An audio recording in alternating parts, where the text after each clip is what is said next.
अस्सलाम वालेकुम स्टूडेंट्स, कैसे हैं आप सब। उम्मीद है कि सब बिल्कुल खैरियत से होंगे और आप फिर से देख रहे हैं यूनिवर्सल एक्टिव मैथ चैनल। तो क्वेश्चन नंबर 4 जो कि एक्सरसाइज नंबर 1.6 का है, तो इसकी स्टेटमेंट देखनी होगी कि आज क्या है। क्वेश्चन नंबर 4 की स्टेटमेंट है, इफ़ ए का मैट्रिक्स दिया गया है और आपने फाइंड करना है कि ए जो है वो एडजाइंट ए से मल्टीप्लाई होगा और फिर एडजाइंट ए जो है वो ए से मल्टीप्लाई होगा और फिर जो है आपने देखना होगा इक्वल होना चाहिए। डिटर्मिनेंट ए जो है वो मैट्रिक्स आइडेंटिटी के साथ मल्टीप्लाई होगा। तो आइए देखते हैं कि सबसे पहले स्टेप को हम फॉलो करते हैं, ए एडजाइंट ए। तो ए एडजाइंट ए फाइंड करने के लिए आपने क्या करना है। सबसे पहले तो आप ए की मैट्रिक्स को राइट कर लें कि ए का मैट्रिक्स हमारे पास क्या है, 1 4 2 और 6 है। अच्छा जी, अब आपने क्या करना है कि आपने एडजाइंट ए लेना है, क्योंकि ए का मैट्रिक्स तो आपके पास ऑलरेडी मौजूद है। तो एडजाइंट ए जो है वो चूँकि एडजाइंट का मेथड आप सीख चुके हैं कि एडजाइंट ए कैसे लिया जाता है। तो यहाँ पे मैं एडजाइंट ए ले लेती हूँ कि आपने 6 को 1 की जगह पे रिप्लेस कर देना है, 6 ऊपर चला जाएगा और 1 जो है वो इसकी जगह आ जाएगा। इसी तरीके से इसके जो है थे हमने साइन चेंज करने थे। यहाँ पे 2 के साथ कोई साइन नहीं था, मैंने माइनस लगा दिया। 4 के साथ कोई साइन नहीं था तो मैंने माइनस लगा दिया। एडजाइंट ए हो चुका। अब हमने ए को एडजाइंट ए से मल्टीप्लाई कर लेना है। तो एडजाइंट ए को मल्टीप्लाई करते हैं हम, ए और एडजाइंट ए। यहाँ पे मैं सबसे पहले ए के मैट्रिक्स को लिखूंगी और देन जो है वो एडजाइंट ए जो हमने बनाया है उसके मैट्रिक्स को राइट करूँगी। चलिए जी, अब इसको मल्टीप्लाई करते हैं। मल्टीप्लाई करने का मेथड भी आपके पास पहले से जहन में फिक्स है। तो सबसे पहले हमने फर्स्ट रो को फर्स्ट कॉलम से मल्टीप्लाई करना है। तो 1 मल्टीप्लाई 6 और प्लस 2 मल्टीप्लाई -4। ये 1 मल्टीप्लाई 6 हो गया और 2 मल्टीप्लाई -4 हो गया। अब फर्स्ट ही रो के सेकंड कॉलम में आते हैं, 1 मल्टीप्लाई -2 और प्लस 2 मल्टीप्लाई 1। सेकंड रो में आ जाए। यहाँ पे हमारे पास सेकंड रो में है 4 और 6। तो 4 को सबसे पहले मल्टीप्लाई करते हैं 6 के साथ, यानी कि सेकंड वाले मैट्रिक्स के साथ। तो 6 को मल्टीप्लाई किसके साथ करते हैं, -4 के साथ। अगले में आ जाए आप, 4 मल्टीप्लाई यहाँ पे आ जाएगा -2 और फिर आ जाएगा प्लस 4 के बाद हमारे पास यहाँ 6 था, 6 मल्टीप्लाई 1। चलिए जी, इसको मल्टीप्लाई करते हैं। 6 1 जार 6 प्लस माइनस -4 2 जार 8 हो गया। 6 4 जार हमारे पास 24 हो गया, प्लस माइनस -6 4 जार 24। अब सेकंड में आ जाए कॉलम में, -2 प्लस 2 1 जार 2, 4 2 जार -8 हो गया और प्लस 6 1 जार 6 हो गया। अब हमारे पास 6 में से 8 को यहाँ माइनस किया जाएगा तो हमारे पास -2 आएगा। ये दोनों जो है वो क्रॉस हो जाएंगे तो 0 आ जाएगा। ये दोनों क्रॉस हो जाएंगे, ये 0 आ जाएगा। यहाँ पे आप -8 प्लस 6 करते हैं तो -2 हो जाएगा। जी स्टूडेंट्स, अब हमने एडजाइंट ए को ए से मल्टीप्लाई करना है। ए का मैट्रिक्स मैंने राइट कर लिया और चूँकि सबसे पहले हमने ए को एडजाइंट ए से मल्टीप्लाई किया था, अब हम एडजाइंट ए को ए से मल्टीप्लाई करते हैं। तो देखते हैं कि सबसे पहले हम इसका एडजाइंट कैसे लेते हैं। यहाँ पे मैंने राइट किया एडजाइंट ए और एडजाइंट ए में हमने उसी तरह से करना है कि 6 को आपने 1 की रिप्लेसमेंट में लिख लेना है और 1 को 6 की रिप्लेसमेंट में लिख लेना है। यहाँ पे आपने -2 और यहाँ पे आपने -4 राइट कर देना है। और इसके बाद आपने एडजाइंट ए करने के बाद यहाँ पे हम एडजाइंट ए को जो है वो ए से मल्टीप्लाई करते हैं। आप यहाँ पे मैं लिखती हूँ कि यहाँ पे एडजाइंट ए को हम ए से मल्टीप्लाई करते हैं। यहाँ मैंने पहले सबसे पहले एडजाइंट ए को लिख लिया और उसके बाद ए की वैल्यू को लिख लिया। तो अब इसको हम मल्टीप्लाई करेंगे। 6 मल्टीप्लाई 1 और प्लस -2 मल्टीप्लाई 6 हो गया और सेकंड कॉलम के साथ ये हमने फर्स्ट रो को फर्स्ट कॉलम से मल्टीप्लाई किया। आगे हम चलते हैं 6 मल्टीप्लाई सेकंड कॉलम के साथ, 6 मल्टीप्लाई 2 और प्लस -2 मल्टीप्लाई 6। सेकंड रो में आ जाए। यहाँ पे आपने सेकंड रो के मैट्रिक्स को राइट के लिया, -4 मल्टीप्लाई 1 और प्लस 1 मल्टीप्लाई जो है वो आपका किसके साथ हो जाएगा, 6 के साथ है। 6 मल्टीप्लाई 1 की हमने -2 मल्टीप्लाई 4। यहाँ पे इसकी करेक्शन करेंगे हम, -4 मल्टीप्लाई 1 और 1 मल्टीप्लाई यहाँ पे 4 हो गया। आगे चलते हैं, यहाँ पे हमने -4 मल्टीप्लाई 2 और +1 मल्टीप्लाई 6 कर लेना है। दोबारा से मैं आपके सामने रिपीट कर देती हूँ कि आपने 6 को मल्टीप्लाई 1 के साथ किया, -2 को मल्टीप्लाई 4 के साथ किया, 6 मल्टीप्लाई हमने 2 किया और -2 मल्टीप्लाई 6 किया। इसी तरह सेकंड रो में हमने -4 मल्टीप्लाई 1 और +1 मल्टीप्लाई 4, देन -4 मल्टीप्लाई 2 और 1 मल्टीप्लाई 6। ये ठीक हो गया। अब हम इसको सॉल्व करते हैं। 6 1 jar 6 plus minus -4 2 jar 8, -4 + 4 1 jar 4, 6 2 jar 12 और प्लस माइनस -6 2 जार 12। यहाँ पे -4 2 जार 8 और +6 1 जार 6। चलिए आगे इसको करते हैं। यहाँ पे 6 - 8 हमारा आंसर क्या आएगा -2। ये दोनों क्रॉस हो जाएंगे तो ये आ जाएगा हमारा 0।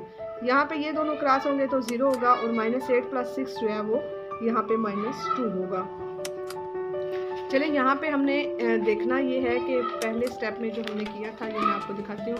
यहाँ पे आप देखें कि ए और एडजाइंट ए, ये ए जो है वो एडजाइंट ए से मल्टीप्लाई होके -2 0 0 -2 आया था। यहाँ पे ये भी -2 0 0 0 आया। अब आप इसका थर्ड जो पार्ट है वो डिटर्मिनेंट ए जो है वो आइडेंटिटी मैट्रिक्स से मल्टीप्लाई होके क्या आंसर आएगा। तो यहाँ पे मैं आपके सामने जो है वो डिटर्मिनेंट ए, तो सबसे पहले मैं ए को राइट करती हूँ कि ए का मैट्रिक्स क्या था हमारे पास 2 और 6, और इसको मैं क्या बनाऊँगी डिटर्मिनेंट। तो डिटर्मिनेंट बनाने के लिए यहाँ पे हमने ए का डिटर्मिनेंट ले लेना है। 1 मल्टीप्लाई 6 होगा और -4 मल्टीप्लाई 2 होगा। यहाँ पे 6 1 जार 6 हो जाएगा और 4 2 जार 8 हो जाएगा, तो हमारे पास आंसर आ जाएगा -2। अब हमने क्या करना है कि -2 जो है ये डिटर्मिनेंट आ चुका है, ठीक है। डिटर्मिनेंट को हमने आइडेंटिटी मैट्रिक्स से हमने मल्टीप्लाई करना है। तो आइडेंटिटी मैट्रिक्स जो है वो आपको मैंने पहले बताया था कि 1 0 0 और 1 ये आइडेंटिटी मैट्रिक्स है। अब इसके साथ हम इसको मल्टीप्लाई करते हैं। -2 1 जार 2 होगा, 2 0 जार यहाँ पे ये 0 हो जाएगा, -2 फिर 0 से मल्टीप्लाई होकर 0 होगा और -2 1 से मल्टीप्लाई होकर -2 आ जाएगा। अब आप देखें कि क्या आपके तीनों पार्ट्स जो हैं वो मैच होते हैं। यहाँ पे आपने देखा ये और फिर उसके बाद देन आपका ये और फिर लास्ट में आपके पास ये, तो यहाँ पे ये आइडेंटिटी मैट्रिक्स के साथ भी मल्टीप्लाई होके सेम आंसर आ चुके हैं। तो इट्स मीन के तीनों पार्ट्स जो है ये एक दूसरे के इक्वल हो जाते हैं। जी स्टूडेंट्स, इसका सेकंड पार्ट आ गया हमारे सामने क्वेश्चन नंबर 4 और उसमें हमारे पास बी का मैट्रिक्स है और हमने फाइंड क्या करना है कि बी को जो है वो b - 1 से मल्टीप्लाई करना है। आपको मैंने बताया था कि b - 1 जो है यहाँ पे ये मल्टीप्लाइकेटिव इनवर्स इसका फाइंड होगा और वो b से मल्टीप्लाई होगा और ये इक्वल होना चाहिए आइडेंटिटी मैट्रिक्स के। देन आपने b - 1 को फिर b से मल्टीप्लाई कर लेना है। तो सबसे पहले हम b चूँकि हमारे पास ऑलरेडी मौजूद है तो b - 1 बनाने के लिए सबसे पहले हम b डिटर्मिनेंट फाइंड करेंगे। तो b डिटर्मिनेंट हमने कैसे फाइंड करना है कि हमने 3 को मल्टीप्लाई कर लेना है -2 से और देन -1 जो है वो मल्टीप्लाई हो जाएगा 2 से। 3 2 जार ये क्या हो जाएगा हमारे पास -6 और माइनस प्लस होगा, 2 1 जार 2 होगा, -6 में से प्लस कर -6 + 2 करेंगे तो -4 आ जाएगा। ये हमारे पास डिटर्मिनेंट आ चुका है। तो डिटर्मिनेंट के बाद नेक्स्ट स्टेप जो है वो हमारा मल्टीप्लाइकेटिव इनवर्स का है, यानी कि b - 1। तो b - 1 जो है वो फाइंड करने के लिए हमने क्या करना है, एडजाइंट b करना है। एडजाइंट b को b डिटर्मिनेंट से डिवाइड करना है। तो अब हम सबसे पहले एडजाइंट b करते हैं। यहाँ पे मैं b की वैल्यू यानी b के मैट्रिक्स को लिख लेती हूँ और फिर उसे एडजाइंट बनाती हूँ। अब यहाँ पे हम एडजाइंट b जो है वो बनाते हैं। एडजाइंट b बनाने के लिए मैंने आपको पहले भी बताया कि 3 जो है वो -2 की जगह पर और -2 जो है वो 3 की जगह पर, तो इनको हमने इसकी रिप्लेस कर दिया। -1 जो है वो उसके साइन चेंज करेंगे, पॉजिटिव हो जाएगा और ये हो जाएगा हमारे पास -2। ये एडजाइंट b हो चुका। अब हमने इसको divide by b determinant, it's mean हमारे पास डिटर्मिनेंट जो है वो क्या है, वो है हमारे पास -4। यहाँ पे हमारे पास डिटर्मिनेंट आ गया -4। अब हम b को b - 1 से मल्टीप्लाई करते हैं। तो यहाँ पे हम b को b - 1 से मल्टीप्लाई करते हैं। तो सबसे पहले मैं b के मैट्रिक्स को लिखूंगी 3 2 -1 और -2। और देन जो है वो मैं b-1 के मैट्रिक्स को राइट कर रही हूँ -2 1 -2 और 3। और इसका जो -4 है वो आप एक साइड पे कर लें, वो आप यहाँ पे राइट कर लें इसको 1/-4। इसको हम लास्ट में जाके डिवाइड कर देंगे। तो सबसे पहले हम इसको मल्टीप्लाई करते हैं 3 मल्टीप्लाई -2 और फिर प्लस -1 मल्टीप्लाई -2, यानी कि हमने फर्स्ट रो को 3 मल्टीप्लाई -2 और -1 मल्टीप्लाई -2 किया। अब हम इसी रो में आगे चलते हैं। 3 मल्टीप्लाई यहाँ पे स्पेस दें और 1 और प्लस -1 मल्टीप्लाई जो है वो 3 हो गया। अब सेकंड रो में आ जाए, यहाँ पे 2 हमारे पास होगा और 2 मल्टीप्लाई -2 होगा। प्लस लगा के आप -2 को जो है वो मल्टीप्लाई कर लें -2 से ही सेकंड रो के फिर सेकंड कॉलम में आए। 2 मल्टीप्लाई 1 और प्लस -2 मल्टीप्लाई 3। कैसे किया कि आपने सबसे पहले 2 मल्टीप्लाई -2 किया, -2 मल्टीप्लाई -2 किया, फिर 2 मल्टीप्लाई 1 और -2 मल्टीप्लाई 3 किया। चलें अब इसके 1/-4 को लिख लेते हैं और यहाँ पे हम आंसर लगाते हैं इसका। 3 2 ज़ार ये -6 हुआ, ये माइनस माइनस प्लस हो जाएंगे, 2 1 ज़ार 2 हो जाएगा। 2 2 ज़ार जो है ये -4 होगा और प्लस इसी तरीके से माइनस माइनस प्लस है तो ये 2 2 ज़ार 4 हो जाएगा। 3 1 ज़ार 3 प्लस माइनस माइनस 3 1 ज़ार 3, 2 1 ज़ार 2 प्लस माइनस माइनस 3 2 ज़ार 6। यहाँ पे आप देखें, यहाँ पे 1/-4 को राइट कर लें और फिर -6 प्लस 2 का आंसर हमारे पास आ जाएगा -4। ये दोनों क्रॉस हो जाएंगे, यहाँ पे आ जाएगा ये 0 और देन जो है 3 और 3 ये दोनों कट हो जाएंगे तो इसका आंसर भी 0 आ जाएगा और ये हमारे पास -4 आ जाएगा। अब हमने लास्ट स्टेप में क्या करना है कि इसके -4 जो है इसके साथ इसको हमने करना है। तो यहाँ पे हम लिख लेंगे जी, यहाँ पे हमने -4 मल्टीप्लाई 1/-4, इसी तरीके से 0 न्यूट्रल नंबर है, इसको एज इट इज़ राइट कर दें और यहाँ पे भी 0 को एज इट इज़ राइट कर दें। यहाँ पे आपने क्या कर दिया, यानी कि अगर आप इसके साथ ये लगाते भी हैं 1/4 तो ये 0 ही आंसर आएगा। इसके साथ भी हम इसी तरीके से लगा लेते हैं 1/-4 और देन -4 मल्टीप्लाई 1/-4। चलिए जी इसको सॉल्व कर लेते हैं। ये कट हो जाएगा, ये भी कट हो जाएगा। अब हम देखते हैं हमारा आंसर क्या आता है। यहाँ पे 1 जस्ट हो जाएगा और वो चूँकि 0 है तो मल्टीप्लाई होकर ये भी 0 होगा, ये भी 0 होगा और ये 1 हो जाएगा। तो ये आइडेंटिटी मैट्रिक्स यानी कि इसके इक्वल होगा। अब b-1 को हमने b से मल्टीप्लाई करना है। तो b-1 को जब b से मल्टीप्लाई करेंगे तो सबसे पहले हम इस तरह से करते हैं कि हमारे पास b-1 जो था वो क्या मौजूद था, यहाँ पे हमारे पास ये b-1 है और ये b है। तो हम इसी तरीके से इसको राइट कर लेते हैं। मैं सबसे पहले आपके सामने b-1 का जो था आंसर उसको राइट करती हूँ। ये है b-1, यहाँ पे आप इसको देखें, ये b-1 जो है -2 और 1 और 3 है और देन जो है वो हमारे पास क्या है, ये इसके सामने b की मैट्रिक्स को, b का मैट्रिक्स हमारे पास है 3 2 -1 और -2। चले जी इसको मल्टीप्लाई करते हैं हम। इसी तरीके से आप 1/-4 को एक साइड पे कर दें और यहाँ मल्टीप्लाई करते हैं। पहले फर्स्ट रो को फर्स्ट कॉलम से मल्टीप्लाई करते हैं। -2 मल्टीप्लाई 3 और +1 मल्टीप्लाई 2। आगे इसी तरीके से आ जाएँ आप -2 मल्टीप्लाई -1 और +1 मल्टीप्लाई -2। सेकेंड रो में आ जाएँ आप -2 मल्टीप्लाई 3 +3 मल्टीप्लाई यहाँ पे 2 और इस तरीके से आगे चलें तो यहाँ पे हमारे पास आ जाएगा -2 मल्टीप्लाई -1 और +3 मल्टीप्लाई -2। जी कैसे किया हमने, -2 मल्टीप्लाई 3 और 1 मल्टीप्लाई 2, इसके बाद -2 मल्टीप्लाई -1 और +1 मल्टीप्लाई -2। -2 को हमने मल्टीप्लाई किया 3 के साथ और 3 को हमने मल्टीप्लाई किया 2 के साथ, -2 मल्टीप्लाई -1 और फिर 3 मल्टीप्लाई -2। अब इसको हम सॉल्व करते हैं। 3 2 ज़ार 6 होगा, +2 1 ज़ार 2 होगा, -3 2 ज़ार 6 होगा और +3 2 ज़ार 6 होगा। आगे चलते हैं, हमारे पास क्या है, माइनस माइनस प्लस है, ये 2 1 ज़ार 2 हो गया, प्लस माइनस माइनस 2 1 ज़ार 2, इसी तरीके से माइनस माइनस प्लस होगा और ये प्लस माइनस माइनस 3 2 ज़ार 6 होगा। चलिए आगे देखते हैं हमारे पास क्या आंसर आता है। यहाँ पे 1/-4 और ये -6 + 2 हमारे पास आ जाएगा -4, और ये दोनों क्रॉस हो जाएंगे तो ये 0 हो जाएगा। ये दोनों भी क्रॉस कर दें, ये 0 हो जाएगा और ये हमारे पास आ जाएगा -4। अब इसके साथ हमने कटिंग करनी है। -4 मल्टीप्लाई ये जो हमारे पास था 1/-4, 0 मल्टीप्लाई 1/-4, और देन जो है जी 0 मल्टीप्लाई 1/-4 और -4 मल्टीप्लाई 1/-4। अब ये कट कर दें इसके साथ तो हमारा आंसर जो है ये माइनस माइनस भी कटिंग हो जाएगा, 1 आ जाएगा, ये 0 आ जाएगा, ये 0 हो जाएगा मल्टीप्लाई होकर, और ये हमारे पास कट होकर 1 हो जाएगा। तो अब आप देखें कि हमारे पास जो स्टेटमेंट थी b की वैल्यू देके कि b को b-1 से मल्टीप्लाई किया जाए वो आइडेंटिटी मैट्रिक्स के इक्वल हो, तो वो आपने देखा कि आइडेंटिटी मैट्रिक्स के इक्वल था।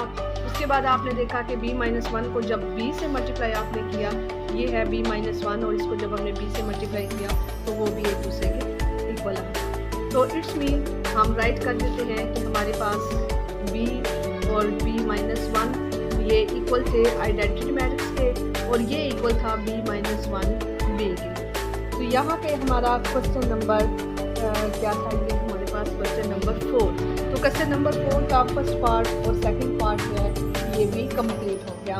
तो यकीनन इस मेथड की भी आपको अच्छे तरीके से समझ आ गई।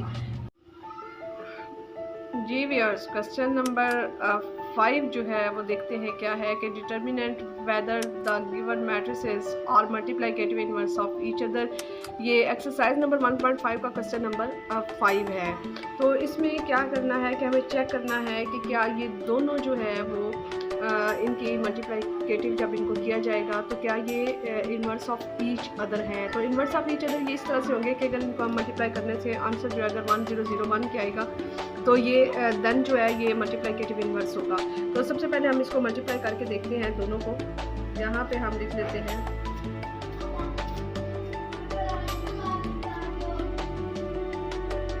यहाँ पे हमने दोनों मैट्रिसेस को लिख लेना है 7 -4 -5 और 3। तो इसको हम मल्टीप्लाई करते हैं। मल्टीप्लाई करने के लिए फर्स्ट रो को फर्स्ट कॉलम से हम मल्टीप्लाई करेंगे। 3 × 7 और +5 × -4। देन जो है वो 3 मल्टीप्लाई होगा -5 से और +5 मल्टीप्लाई होगा 3 से। ये सेकंड कॉलम के साथ फर्स्ट रो मल्टीप्लाई हो जाएगी। सेकंड रो में आ जाए आप 4 × 7 +7 × -4। देन जो है 4 × -5 होगा और +7 × 3 हो जाएगा। अब इसको मल्टीप्लाई कर लेते हैं। 7 × 3 = 21 +- 5 4 = 20 4 7 = 28 +- यहाँ पे 7 4 = 28। देन 5 3 = 15 माइनस और फिर +5 3 = 15 5 4 = 20 ये माइनस का होगा +7 3 = 21। अब हम इसको सॉल्व कर लेते हैं। यहाँ 21 में से आपने 20 को माइनस किया तो 1 आ गया। ये दोनों कट होकर हमारे पास 0 आ जाएगा, ये दोनों कट होकर 0 होंगे और ये हमारे पास 1 आ जाएगा। अब आप देख रहे हैं कि ये आइडेंटिटी मैट्रिक्स बन गया है। इट्स मीन कि ये multiplicative inverse of each other होगा। ये हमारा आइडेंटिटी मैट्रिक्स के इक्वल है। तो यहाँ पे हम लिख देंगे कि ये जो गिवन मैट्रिसेस हैं ये और मल्टीप्लिकेटिव इनवर्स है। यहाँ पे हमने लिख दिया multiplicative inverse of each other. जी आपने देखा कि फर्स्ट पार्ट जो है वो मल्टीप्लिकेटिव इनवर्स था। अब सेकंड पार्ट को चेक करते हैं कि क्या ये एक दूसरे के इनवर्स है। तो यहाँ पे भी हमने उसी तरीके से वैल्यूज़ इसकी जो है मैट्रिसेस को राइट कर लेना है और इनको आपस में मल्टीप्लाई कर लेना है। तो यहाँ पे हम मल्टीप्लाई करने के लिए पहले इसके मैट्रिसेस को राइट करते हैं और अब हम इनको मल्टीप्लाई करते हैं। यहाँ पे 1 × -3 और +2 × 2। ये हमने फर्स्ट रो को फर्स्ट कॉलम से मल्टीप्लाई किया। 1 × -3 और 2 × 2। अब हम फर्स्ट रो को सेकंड कॉलम से मल्टीप्लाई करते हैं। यहाँ पे आपने क्या किया 1 × 2 और +2 × -1। अब सेकंड रो की तरफ आ जाए। सेकंड रो को 2 × -3 और फिर +3 × 2। इसी तरीके से 2 × 2 और +3 × -1। यहाँ इसको मल्टीप्लाई करते हैं। -3 × 1 = 3 2 2 = 4 3 2s are -6 plus 3 2s are 6, 2 1s are 2 plus minus minus 2 1s are 2, 2 2s are 4 plus minus minus. यहाँ पे हमारे पास आंसर क्या आता है देखते हैं। 4 में से 3 को 1 कर माइनस कर दे 1 आ गया, ये दोनों कट हो जाएंगे और ये 0 आ जाएगा, ये दोनों भी कट हो जाएंगे, ये 0 आ जाएगा और ये 1 आ जाएगा। अब आपने देखा कि ये भी आइडेंटिटी मैट्रिक्स है, तो उसको हम क्या कहेंगे कि ये गिवन मैट्रिसेस जो हैं वो मल्टीप्लाइकेटिव इनवर्स है। यहाँ हमने लिख दिया multiplicative inverse of each other. तो मैं आपको दोबारा से इसका कॉन्सेप्ट क्लियर कर दूं कि जब आपको दो मैट्रिसेस दिए जाते हैं तो आपने दोनों को मल्टीप्लाई करके ये चेक करना होता है कि क्या वो आइडेंटिटी मैट्रिक्स बनता है। अगर ये आइडेंटिटी मैट्रिक्स बनता है तो 100 जो गिवन मैट्रिसेस होते हैं वो multiplicative inverse of each other होते हैं। तो यहाँ पे हमारा क्वेश्चन नंबर जो है वो 5 जो है वो भी कंप्लीट हो गया।